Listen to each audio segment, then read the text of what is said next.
The new situation demands a new management style. Relying solely on internal capabilities and traditional structures will not be sufficient.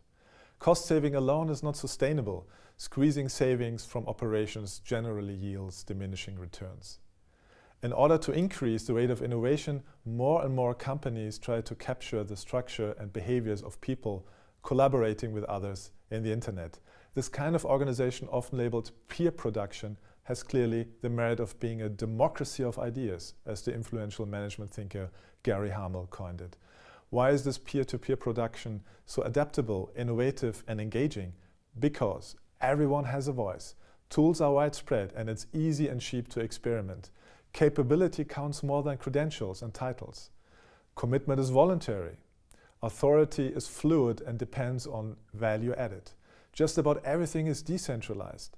Decisions are peer-based, communities self-defining. Capturing this cognitive surplus can be very beneficial for the organization. Peers can contribute in the development of new products, review current strategies, priorities and outputs, and maybe even sell the products of the organization. We hear that companies like Procter & Gamble now involve peers of the web in as much as 50% of its new production designs. These factors lead to a new style of management.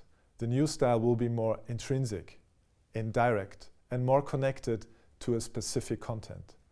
Obviously, the traditional management ideas that are still very much tied to the idea of hierarchical structures, with the almighty and knowing command heights, will not work in an environment that requires rooms for experiments, that needs to motivate people to join a cause and solve tricky issues. Remember, not only the internal worker needs to be motivated to participate in the innovation processes, but also, and probably even more so, external talents, customers, suppliers, interested people, peers, often working for free, need to be aligned with the organization. However, this participation cannot be commanded. Amazon cannot force its customers to write book reviews. Coca-Cola cannot order its clients to write personal stories that attach to the brand. Motivation and self-identification must be stimulated because for many external talents, it's not the financial reward that is so important, but it's the intrinsic motivation that lets them gravitate towards experiences that reward them. With other words, love is more important for them than gold. By this we mean that factors like recognition, reputation, and the kick of solving a difficult issue are the most important motivators. This kind of management will be rather indirect, identifying talents that will manage themselves rather than managing those talents closely.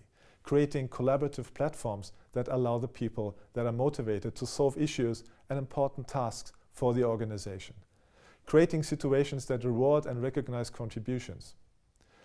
Management will increasingly be connected to content or a specific situation where management will lead the way, make a first step, and create the core of the solution, as happened with the open software production.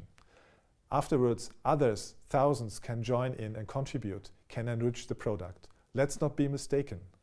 The new management still will also be a hierarchical management. However, the hierarchy will serve the goal of participation and many-to-many communication and is not used to prohibit or to dominate.